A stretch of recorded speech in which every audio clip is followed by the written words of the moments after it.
ओम गजाननं भूतगणाधिसेवितं कपित्थजम्बूफलचारुभक्षणं उमासुतं शोकविनाशकारकं नमामि विघ्नेश्वरपादपं। गुरु ब्रह्मा गुरु विष्णु गुरुदेवो महेश्वर गुरु साक्षात् परब्रह्म तस्मै श्री गुरुवे नमः। तुमेव माता च पिता तुमेव बंधु तुमेव विद्या द्रविण तुम सर्वं देव देव। देखिए कल द्वादशी है। कल द्वादशी जो एकादशी का कल व्रत रहते हैं वो घी का पारण करना चाहिए, गाय के घी का।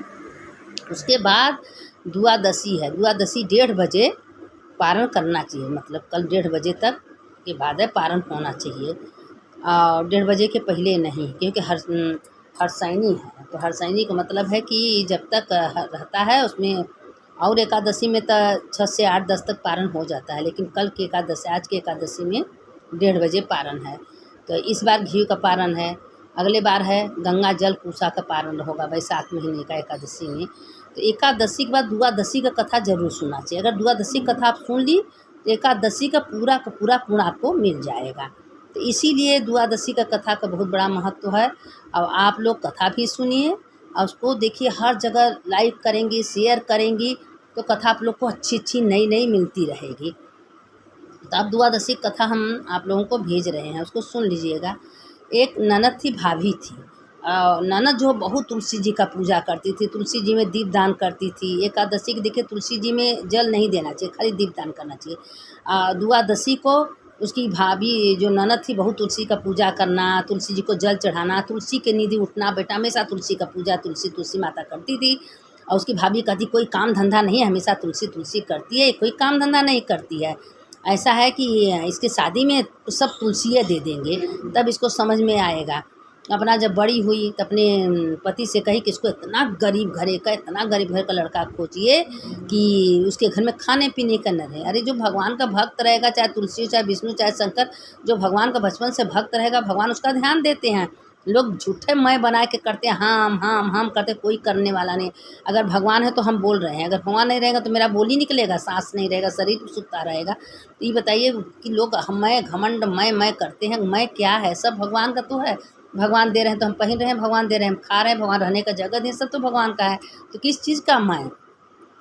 अब वो अपना हमेशा सोची कि हम इसको कर रहे हैं। अब तुलसी माता तो ध्यान धरेंगे। अब बिया की गरीब के घर का शादी तय कर दी, बाराती सब आए। अब बाराती पत्तल पर तुलसी का डंडा परोस दी।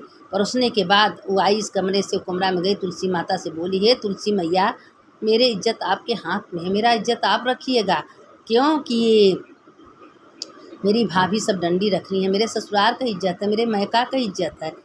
अब तुलसी माता उसके ऊपर कृपा की। पत्तल पर कहें आप लोग आँख मुनी पत्तल पर पूरा 56 प्रकार का भोजन हो गया। सब बड़े खुश होके खाए पिए। और जब विदाई हो तो पुराना धोती कपड़ा पहना के और उसको अपना विदा कर दी। वहाँ गई तो हाली ससुर उसको गए, सास से कहें कि तुम जल्दी से बहू के लिए नई साड़ी गहना लेके आओ, नहीं तो लोग देखेंगे क्या कहेंगे। अब सास हाली साड़ी गहना कपड़ा लेके जा रही थी तो देखी बहू खूब सजी बजी, इतनी सुंदर साड़ी पहन के, गहना गीठो नीचे ऊपर एकदम सजी थी, सुंदर सी थी। तो कहें तुम तो कहे हो बहू कुछ नहीं पहनी है, बहू तो एकदम पहनी है। तुम कहे बहू कुछ नहीं पाई है। इतना सामान उसके घर में भर गया कि रखने का जगह नहीं। 5 दिन तो उसके साथ रखते थक गई, लेकिन सामान ख़त्म नहीं हुआ। इतना सामान तुलसी माता घर में सब भर दी। जब घर में सब कुछ भर दी, पूरे गांव भर कहें भाई बहुत अच्छे घर में शादी हुआ है। और उसका भाई जब 4-5 दिन बीत गया, अपने बहन को लेने जाने था, बहन के मारे लाजन लेने नहीं जा रहा था। सोच रहा था कि कैसे लेने जाएं, हम तो बहन को अपने कुछ नहीं दिए हैं, क्या मुंह दिखाएंगे, उसको क्या पता कि इसकी पता कि तुलसी माता कृपा की है।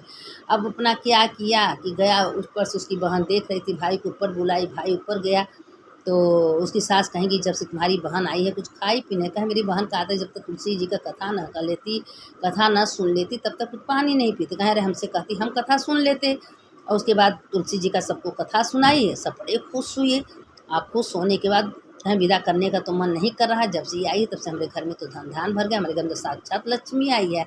और जब सज बज के पूरा गहना पूरा श्रृंगार पहन के मैके गई, उसकी भाभी देख के एकदम जर उताई। कहे तुमसे कहे थे एकदम दलित के घर शादी करना, एकदम अमीर घरे शादी कहें हमारे बहन के करनी है, हमारे बहन का जैसा करनी था मिला। उस उसी समय से अपने बिटिया की तुलसी जी का जल चढ़ाने लगी, तुलसी जी का पूजा करने लगी। और कभी मन से पूजा करती नहीं, कहीं जूठा पानी डाल देती, कभी बत्ती नहीं जा कुछ नहीं करती। जब उसकी शादी हुआ तो कहीं खूब अमीर घर शादी करना, अब आए उसे पत्थर पर डंडल रख दी, गई तुलसी जी से कहीं डंडल से पत्तल रख दी तुलसी और डंडल हो गया। अब ओढ़े फेर में पड़ गई, उसी तरह पुराना कपड़ा पहना के अपनी बेटी को विदा की। अब वहाँ गई, जो ससुराल में था वो सब भी खत्म हो गया। देखिए जैसा करनी था वैसा देवी देवता भी फल देते हैं। वहाँ गई, वहाँ सब कुछ नष्ट हो गया, कुछ उसके पास नहीं बचा। अब बड़े फेर में पड़ी कि जब से ये आई है कम्बत तब से हमारे घर में सब दरिद्रा छा गया है। अब वो गया अपनी बेटी को लेने, तो कहे भैया कल लेना है, आज लेके जाओ। जब से तुम्हारी बेटी आएगी मेरे घर तो नरक हो गया। आई लेके तो कहीं अपनी बहन का तो इतने अमीर घर शादी के, मेरी बेटी का एकदम दलित।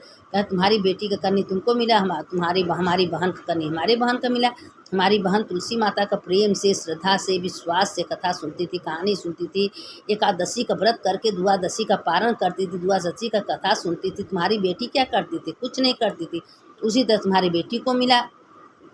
अब वो सबको द्वादशी जब आता था तो घूम घूम के सबको कथा कहती थी, सुनाती थी। और जो ये द्वादशी का कथा एकादशी के बिहान भर सुनेंगे, उनकी समस्त यही कथा है। आप लोग हर द्वादशी को सुनिए, कोई दिक्कत नहीं, कथा बार बार बदलना नहीं जाता। क्या शिव पुराण बदलता जाते हैं? क्या भागवत गीता रामायण कुछ बदलता है? सब तो वही रहता है ना, वही बार बार लोग पंडित जी सुनाते हैं। तो वही द्वादशी कथा सब एक ही होता है। तो वो अपना द्वादशी का कथा सबको सुनाती थी। तो उसकी जो बूढ़ी माँ थी वह गई द्वारिका जी दर्शन करने। उसमें भी उसकी बहू जलन के मारे डब्बा में तुलसी का डंडल दे दी, और तुलसी का डंडल दे दी। उसकी माँ भी बहुत श्रद्धा से, विश्वास से तुलसी जी का पूजा करती थी। एकादशी व्रत रख के द्वादशी का भी वो कथा कहानी सुनती थी। द्वारकाधीश में गई, आँख मूंद के द्वारकाधीश को प्रार्थना करने लगी, हे प्रभु इतना भीड़ है, हम दर्शन नहीं पाएंगे, हे द्वारकाधीश हम दर्शन नहीं पाएंगे। अब भगवान मन ही मन उसका बातें सुन लिए। सुनने के बाद भीड़ ख़त्म कर दिए, उसको सबसे पहले चली गई, उसका दर्शन उसको मिल गया।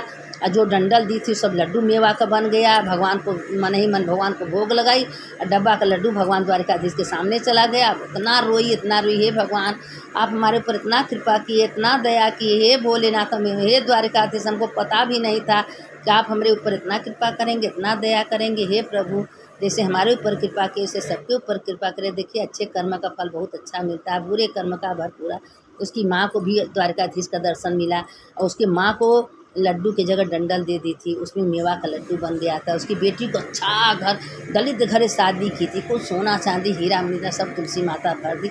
जो सच्चे मन से एकादशी का व्रत करके द्वादशी का कथा सुनते हैं, तुलसी जी का पूजन करते हैं, रोज़ संध्या सवेरे तुलसी जी का दीपदान करते हैं, उसके घर में कभी कोई चीज़ की कमी नहीं होती है। और देखिए लोग कहते हैं सब देवता का पूजा आप करिए, अगर आप शंकर जी का पूजा नहीं किए तो किसी देवता का पूजा नहीं हुआ। इसीलिए कहते हैं कि 33 करोड़ देवी देवता वास करते हैं भोलेनाथ में। इसीलिए घर में एक शिवलिंग जरूर होना चाहिए, सबके घर में शिवलिंग होना चाहिए। और जिसके घर में शिवलिंग रहता है, शिवलिंग का लोग पूजा करते हैं, जल चढ़ाते हैं, पत्ती चढ़ाते हैं, और उसके सारे देवी देवता को अपने आप पूजा हो जाता है। उसके घर में कभी विघ्न नहीं आता।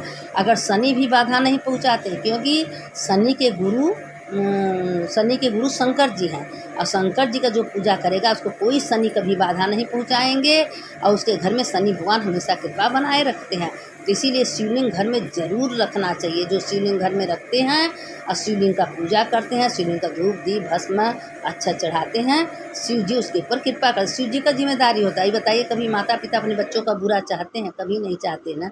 तो हमारे माता पिता तो भोलेनाथ पार्वती हैं, पूरे संसार के माता पिता, तो अपने बच्चों का बुरा कैसे चाहेंगे? वो तो इतना सोचते हैं, खुश होते हैं कि किसी तरह से बच्चा मेरे पास तो आया, तो इतने खुश होते हैं कि पूछिए मत। इसलिए शिवलिंग घर में ज़रूर रखना चाहिए।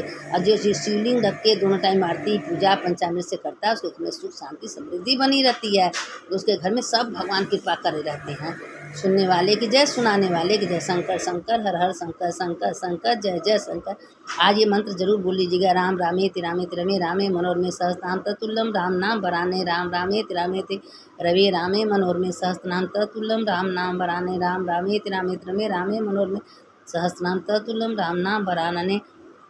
सुनने वाले की जय हो, सुनाने वाले की जय। अच्युतम केशवम राम नारायणम कृष्ण दामोदरम वासुदेवम हरिम श्रीधरम माधवम गोपिका वल्लभम जानकी नायकम रामचंद्रम भजे। हर हर महादेव, घर घर महादेव। कृष्ण भगवान की जय, राधा की जय, लक्ष्मी नारायण की जय, पार्वती शंकर की जय, सुनने वाले की जय, सुनाने वाले की जय।